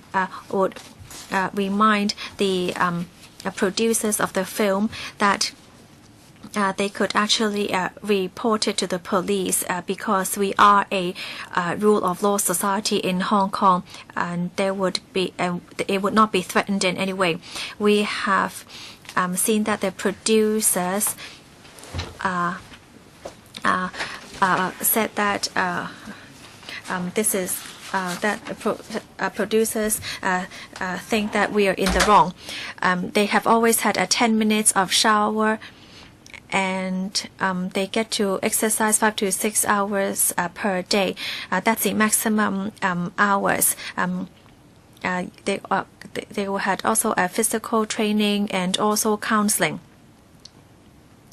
But I don't think they would really exercise 1 hour a day. And during exercise time or doing physical labor such as cutting the lawn, they would get to drink water, take water breaks and toilet breaks. The meals are provided, and you might think that they're not eating enough, but I can give you a menu of their meal plan and how the dietary supplement requirements are. Well, they say that they are not getting enough to eat because they get dinner and late supper immediately, and then if they did not finish it, they have to dump it on top of their head. Well, they don't have to finish all. Well, maybe I can follow up with Mr. Shiu afterwards. Many inmates would return leftover food. So in Law Wu, in order to be environmentally friendly, some inmates actually would rather get a smaller portion because they think that the food is too much. Now, in relation to the third eye, we have a CCTV system. That is a very good third eye. And for Sa Choi Correctional Institution, even though it is very far, we have over 1,300 persons from NGOs and other volunteers to come participate in services. For communication and visits, we will continue to monitor the situation. I hope you understand that CS work is very difficult. We are looking after persons in custody. We do need to monitor the communication because we need to strike a balance. Because some people are really violent. We felt that a balance was done well, even though we see we read the communication. It will only be limited to internal staff. Other people would not know about the contents. Just now there was a mention on social workers wanting to go into work in CSD. We do have many social workers at the CSD. Just now a few organizations were mentioned, such as Christian Prison Pastoral Association. Actually, many organizations would send in social workers to work with the CSD to help in the rehabilitation programs. The chairman talked about the Sa Choi institution, and he talked about education and vocational training. You might know that the period at Sa Choi is 1 to 6 months or 3 to 12 months, depending on the situation. So the period is very short. We might not have enough time to arrange education and vocational training. And at Sa Choi,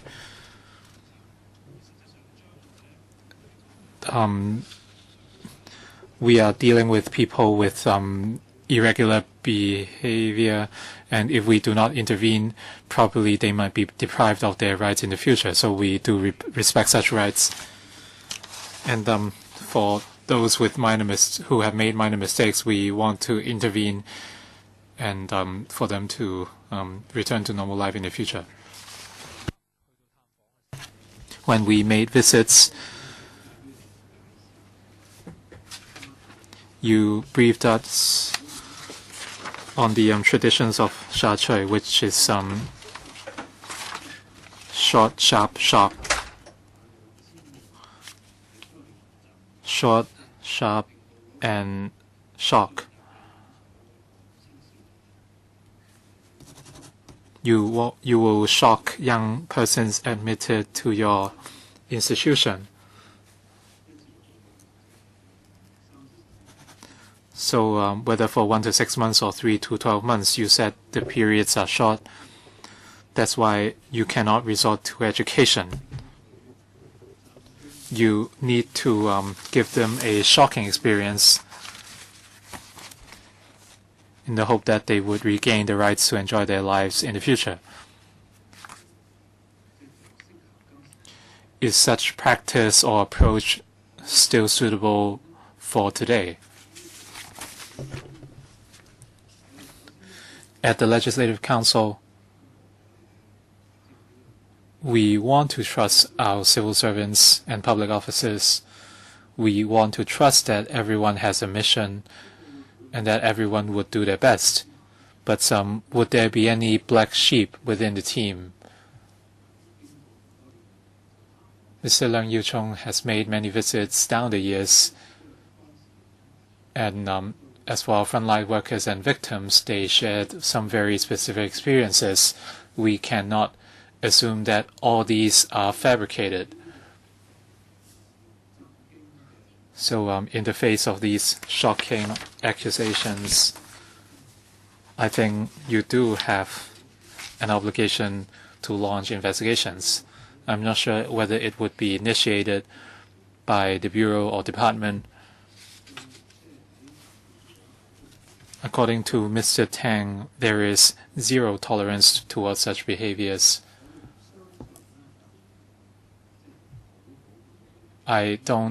We don't want to believe that this is prevalent because some senior social workers said that these have become the norm. We do not want to believe that.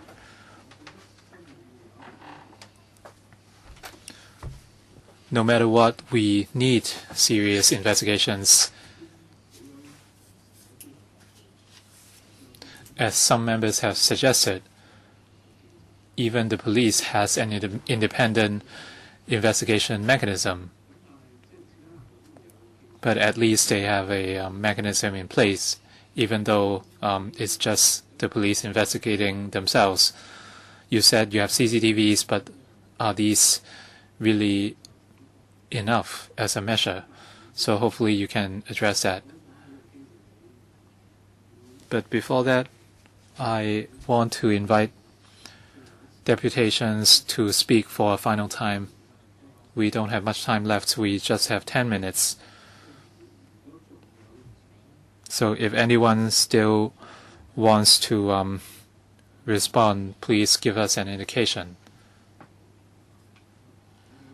For deputations, raise your hands. Ms. Lee from the from the Society of Rehabilitation, and first up, Ms. Lee Shok-wai. 1 minute, please. Henry shared his experience, and there's no denying what he said.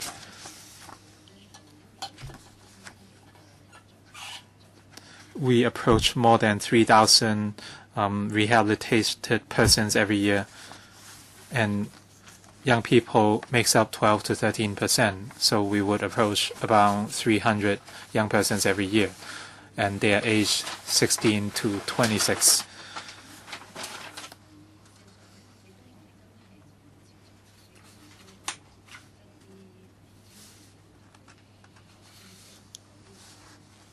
We have not heard about such horrific experiences from the young people we met. We cannot say who is right or wrong. But if we are to help our young people, we must first make sure that they receive equal treatment or vocational training and education opportunities in custody, and how we can help them interface with our society when they are released. Dr. Wong, I have one remark and two questions. I'm very shocked to hear about such experiences. Young criminals should enjoy human rights and they should be safeguarded. The assistant commissioner said that at Shachoy that there's no education and training will be provided for those detained for 1 to 6 months or 3 to 12 months. 12 months is not a short period for young people. Hopefully you can acknowledge that. Mental health is very important, as we have said. We have heard from clinical psychologists. Are you only going to deal with their mental wellness only after problem service, or are you going to monitor their mental health actively? The assistant commissioner said there are doctors at correctional institutes. So what roles do they play? Would doctors be deployed only in case of illnesses, or would they conduct regular health checks? Mr. Lun,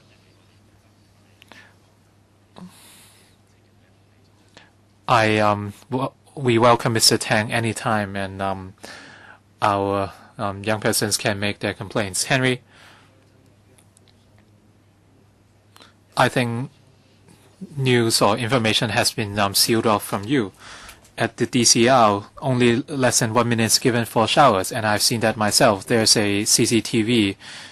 You can see that the DCR at the Class 2 room do not allow people to take showers, and the shower rooms are very dirty.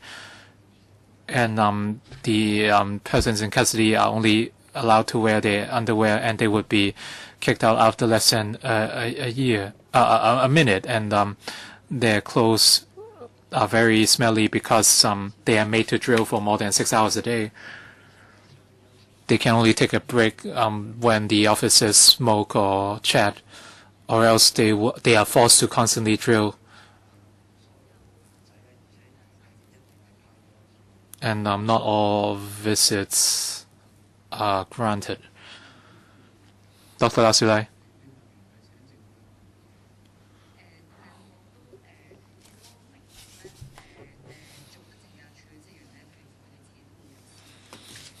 I do realize that CSD officers have a mission, but at a total institute or a system with total, how our mentalities might change without us even knowing. So that's why I propose the third I. That's the final answer presented by the book Lucifer Effects. You need someone who is totally independent, enjoying equal status to oversee the situation, to see whether we deviate from our paths, or else the angel will become the demon. The visiting hours are Hippocratic within the system, and I'm sure there are a lot of good people from our society. If you allow the doctors and social workers to stay, that would be the best solution. I hope that you can introduce such system so that a specific social worker or legislator would spend 1 day with the persons in custody to see what you're doing. Mrs. Shukachan, I would not dispute why a letter was sent to with prisoners. What about other movies or movies before? Why didn't you issue those reminder letters? I hope to visit the DCR again. I want to tackle the issue with matrices. If the JP system works, over the past year, how many complaints did you receive after JP visits, or is it zero because you have been doing a perfect job? Are there practical guidelines or notes in place? Would you allow PICs to not finish their food? So are these written down in the practice notes? If they are missing, can you introduce them? Ms. Kwong.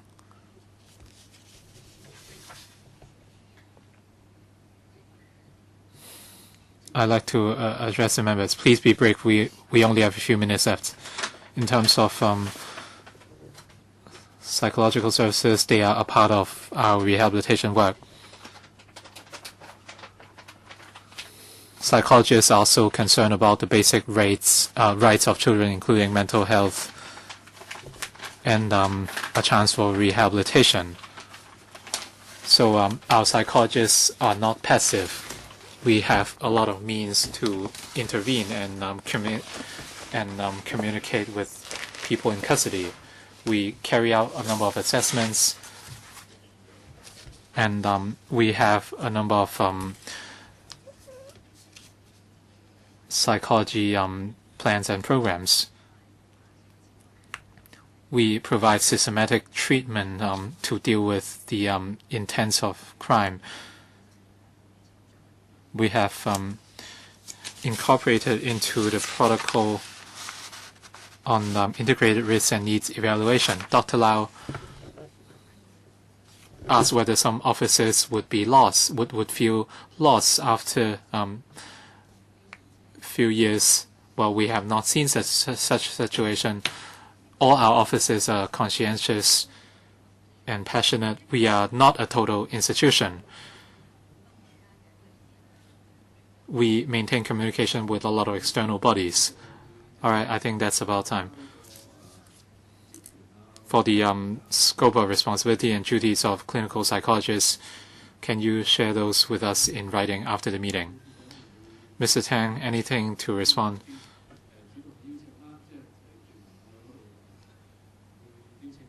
Caritas invited you to meet their service targets.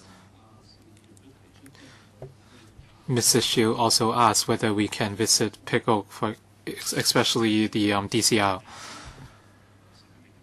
We have zero tolerance towards illegal behavior, and we would investigate allegations. Hopefully the persons involved would cooperate with us and provide information. Without that, we cannot proceed with the investigations. A letter was sent to the producers of the movie with prisoners because they stressed that it was based on a real story. We have received complaints on JP visits. Please provide them in writing. We do have practice notes. The CSD has a lot of rules on the daily activities, etc. And they are all in the yellow booklet. Perhaps legislators can give us some suggestions after reading it. We have an investigation unit. If the complainant is not happy, they can launch an appeal. We have an appeal panel made of JPs, and they will maintain just. And just now, our clinical psychologists and our doctors would also engage and carry out some sort of work. For example, Eva will engage in research. We hope that we'll be able to share information. Eva's team has already helped many parents how to become better parents. I'm not going to inquire into the truth or whether it's really the truth that CSD officers abuse power. Because many years we receive letters of commendation from parents and former PICs. I'd just like to repeat here that CSD work is not only to monitor the 29 institutions. We also put a lot of effort into rehabilitation. So from 30% to 25% of crime rate, we are able to drop this number, and we hope that we would also be able to continue with this positive impact in the future. Thank you. Any other responses from the administration? All right, so I have to make a conclusion because time is up. Well, we really don't have enough time today, and there is a lot to be discussed today, and it's not fair that we have to stop our discussion here because we are able to explore this topic thoroughly. But we have heard your views.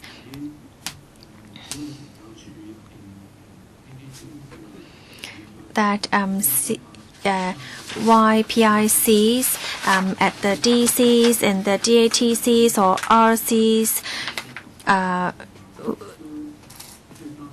receive shocking treatment, and these really should not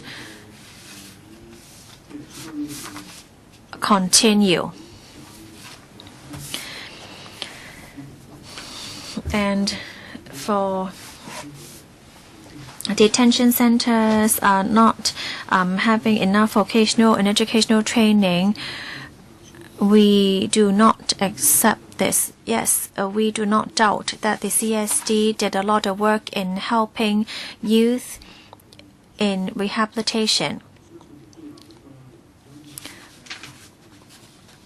I'm sure many people learn from the experience and is able to restart a better life. But from the personal experiences shared by some of you, we cannot pretend that this has not happened. I hope that the government will conduct an investigation and even to invite individual entities to review the whole service structure, because we're not only talking about PICs, we're also talking about rehabilitation after discharge, including vocational training, job opportunities, accommodation, and a reestablishment of relationship with the families. These are all related to rehabilitation. As the Assistant Commissioner said, these children and youth are all our assets, and we really should treasure them. Well, although some of them have although they have committed crimes, but they are humans, and inhumane treatment is something unacceptable because it not only violates the International Convention on Children's Rights, it also breaches the law in Hong Kong. I do not see any indication of the administration carrying out an investigation so far, but I believe that this needs to be done, and it needs to be done independently. Well, we can only explore so much today.